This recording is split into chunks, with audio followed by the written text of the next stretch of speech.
Social Perspectives is brought to you by Everett and Kennings. Greetings to all of you. Welcome to Social Perspectives. I'm J. Gentile Everett, and today we stand in the midst of a shift in our political paradigm in America. Whether we are ready or not, that change is here.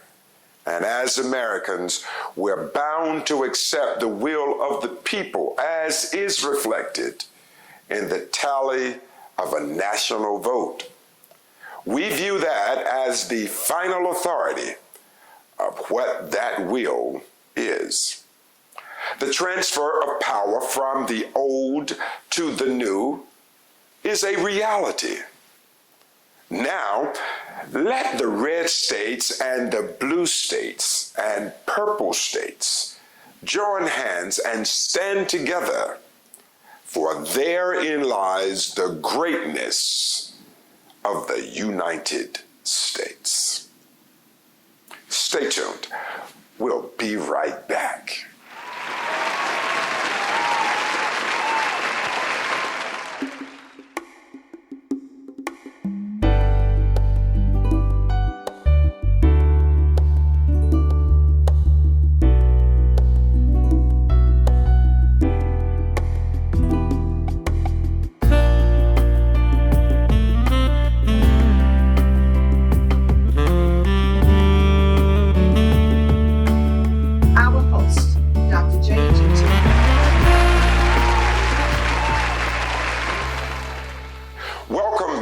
Social Perspectives. In 1780, 4 years after the Declaration of Independence, there were a little over 3 million people who occupied this national land. Today, we have over 334 million people who call America home. Since the inception of our country, we have had 48 vice presidents to serve our nation. The 48 presidents were basically all a part of one race and one gender. For some 250 years, each vice president was considered a Caucasian male. Until now, the most unthinkable thing happened. In the year of the centennial anniversary of women's suffrage, there has been an interruption in the ubiquitous and the constant cascading of a monolithic class of vice presidents. This year, amid the greatest pandemic crisis of our lifetimes, this year, where we saw a new resurgence of race wars and the killings of Black men and women at an alarming rate reminiscent of the turbulent 60s. This year, Confederate statues tumbled, insulting images on syrup bottles crumbled, demonstrations were integrated, and many of us heard the phrase, now that will go down in infamy, stand back and stand by. And certain radical groups interpreted these words from the mouth of an American leader as confirmation and acquiescence that the nation belonged in the hands of a diminishing majority.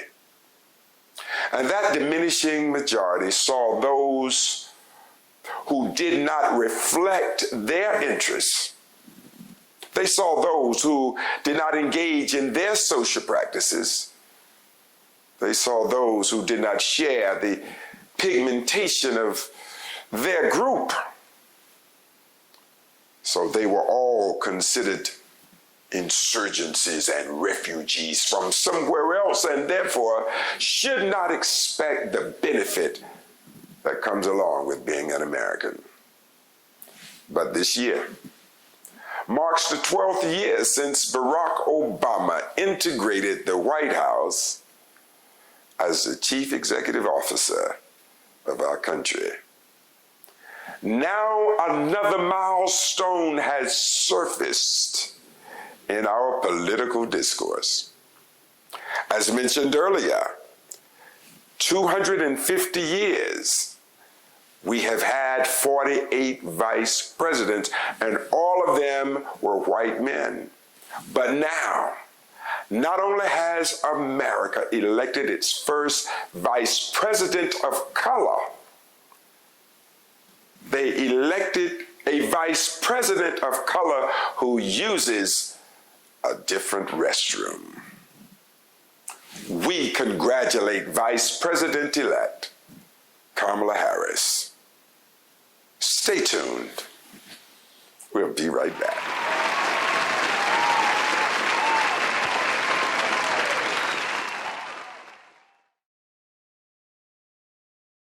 The Renaissance by JGE are shoes that were designed and inspired by the rise of Kamala Harris. The pink and green represent the sorority of which she's a member, Alpha Kappa Alpha Sorority Incorporated, from Howard University, established in 1908. The black sole on these shoes represent the HBCU from which she graduated, Howard University, and the gray panels that bring accent and glamour to this beautiful shoe represent the combination and the immersion of love from an integrated standpoint.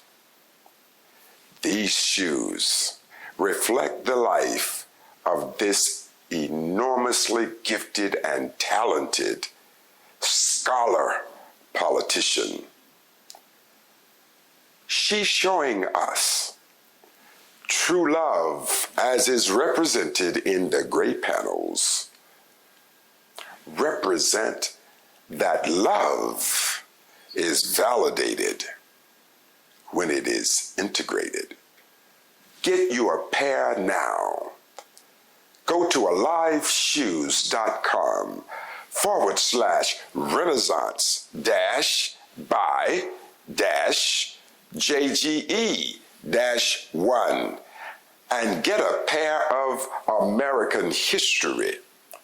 Again, AliveShoes.com/Renaissance-by-JGE-1 and get a pair of this incredible moment in our American history.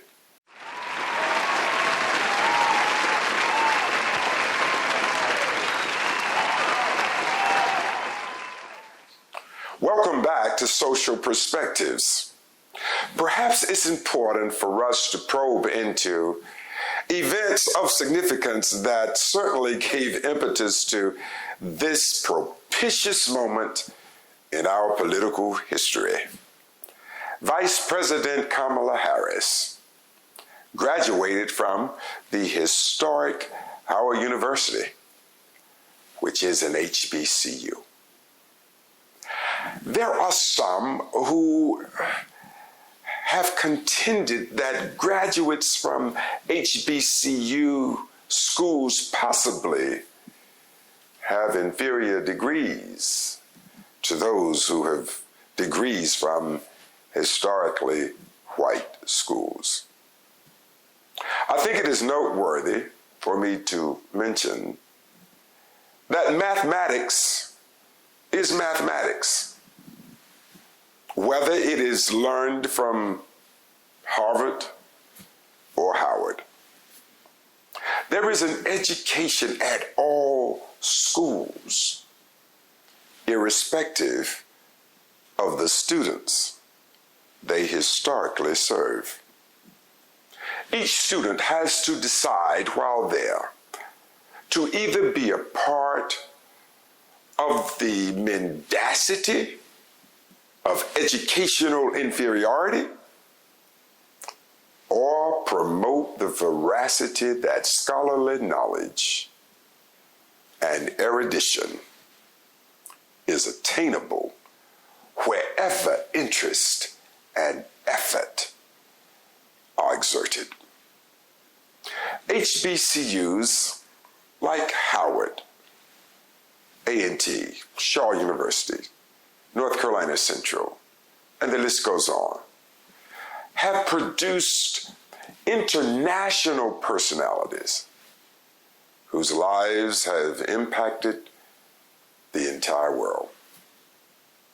For an example, personalities like Thurgood Marshall, Reverend Jesse Jackson, astronaut Ron McNair, attorney Willie Gray, and of course, the most erudite, Dr. Martin Luther King Jr. We would also have to list the late, great Chadwick Boseman, who revolutionized our acting industry. It is important to mention that HBCUs were established to give opportunity to those who might not otherwise have been given a chance to go to college and to develop their mind on a higher learning level. Vice President-elect Harris, election in particular should serve to inspire all people to hold to their dreams and be prepared and ready to embrace the many vistas of possibilities that are available in our country. Further, Vice President Harris is a proud member of the Alpha Kappa Alpha Sorority Incorporated, which was the first Black Greek sorority established in 1908 at the esteemed Howard University in Washington, D.C. I too am a member of the Divine Nine, the African American Greek sororities and fraternities, Panhellenic Council. I'm a member of the Omega Psi Phi fraternity. Proud of that. But it should bring a rather prodigious sense of pride, especially to the AKAs at Rho Alpha Omega in Scotland County and Sigma Iota Omega in Robeson County. These are two chapters with which I am familiar. Vice President-elect Harris' election should speak to minorities everywhere. There's some realities that we have to embrace. I get that. We might have to be twice as prepared, 3 times more informed, 4 times more focused, 5 times more patient. But cream ultimately rises to the top. Lastly, the election of Vice President Harris did something special for me. It led me to a time in my life, since I too attended 2 HBCUs. But just like the church hymn, "Blessed be the tides," HBCUs have always had a song that was the tide that brought us all together. And I am particularly moved by the second stanza of that song. Lift Every Voice and Sing by James Weldon Johnson. Being at A&T those many years ago, I can still hear in my mind, stony the road we trod, bitter the chastening rod, felt in the days when hope unborn had died. Yet with a steady beat have not our weary feet come to the place for which our fathers sighed. We have come over a way that with tears has been watered. We have come treading our path through the blood of the slaughtered. But out of a gloomy past, till now we stand at last where the white gleam of our bright star is cast. My closing statements in this segment is my prayer for our newly elected Vice President, and it's from that song. God of our weary years, God of our silent tears, thou who hast brought us thus far on our way, thou who hast by thy might led us into the light, keep us forever in thy path, we pray. I'll be right back.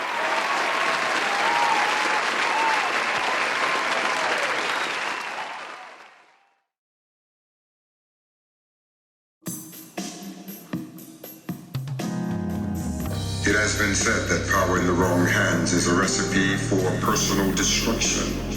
This has never been more true than in the life of Dominique Washington. Her gains would become her grief.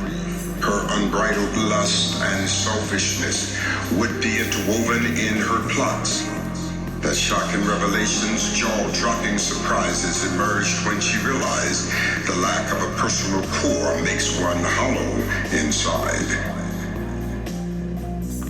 And the cost of that inward emptiness can be incalculable. The invincibility and hubris to which she had grown accustomed would cloud her judgment, and the darkness of her own familiar behavioral patterns brought all to unknown discoveries of the influence the weak would have in her success. Then her doom would be the result of her rebellious nature to any source of authority. She does not imagine someone smart enough to outwit her. Later, she is so astonished at how she miscalculated the significance of a special love that it rocked her world. Her coveted justice would ultimately come in ways she never saw coming, and in ways she wished she had not.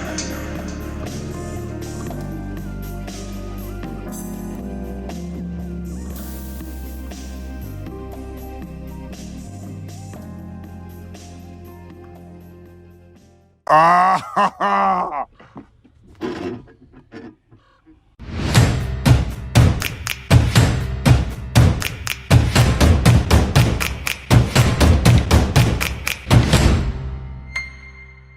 Oh, that's hot. That's hot.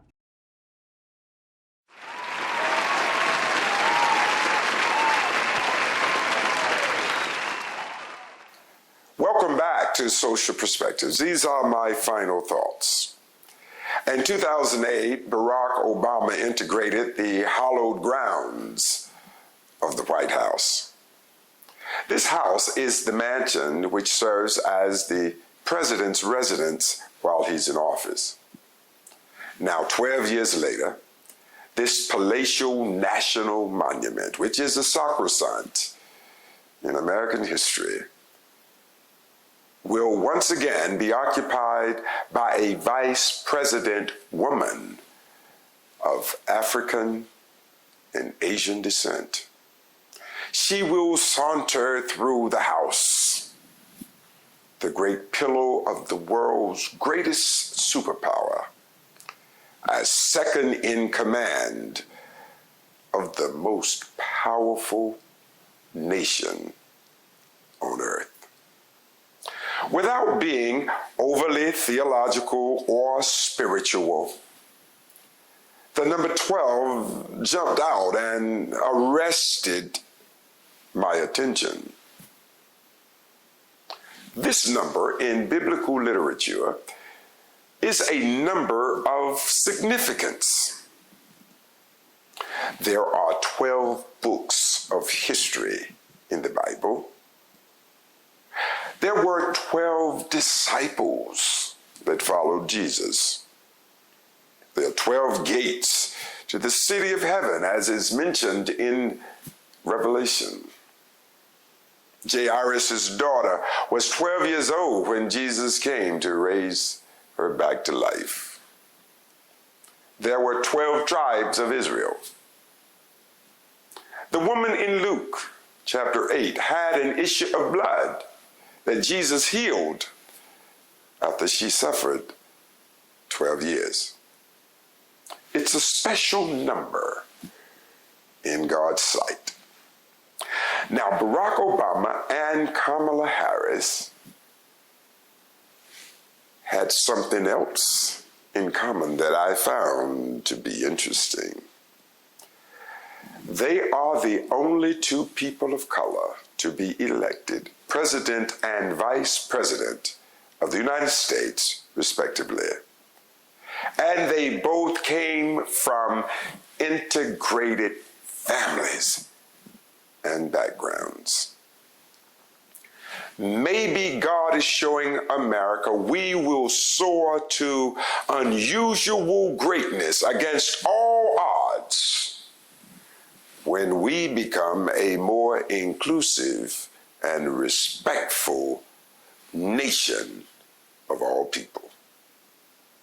But I had to ask, was naming the president's mansion the White House a subliminal message describing for whom it was constructed and for whom it is to be occupied? Or did they name it the White House for no apparent reason or significance? I will leave that up to you to decide. Maybe America might need to revisit the name of that residence. Maybe we might need to move and consider changing the name from the White House to the American Mansion, because the cultural and racial melting pot of America is still brewing, and it's headed toward an America without hyphens. If we are going to remain the greatest nation on earth, perhaps we should remember, to whom much is given, much shall be required. Maybe we just should consider, what will be the race of the next president and vice president? Only God knows. I'm going to leave you there. And I want to thank you for joining us in Social Perspectives. We're going to ask you to please continue to help us with this broadcast as we try to share this message of hope all over the country. That's where we are planning to take our work. Help us to do that. Please send us any gifts that you have and would like to share it with us. We'll be glad to have you give us that assistance. The address is at the bottom of the screen. Please feel free to send your gifts to the Renaissance Ministry, 2206 Vintage Hill Drive, Durham, North Carolina, 27712. Make sure you look at all of our list of preferred businesses and sponsors. We're grateful for all that they do for our community. Till the next time, I'm J. Gentile Everett. I'll see you again on Social Perspectives.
ministry is ready to expand and grow, and you are in need of financing, before you go anywhere, give Everett & Kennings a call. With minimal information, Everett & Kennings can have you financed in 1 to 2 days. The interest rates are at an all-time low, and no credit checks are necessary. No personal guarantees. This company is owned by ministers who understand vision, and they have loan programs for any situation. Construction or renovation, they have the funds to do your deal. You can call them at 877-320-0115, 24 hours a day, and they have staff to direct you. Everett & Kennings, your one stop for all your ministry financial needs. Their motto is, pastors bring the message, we'll bring the money for ministry.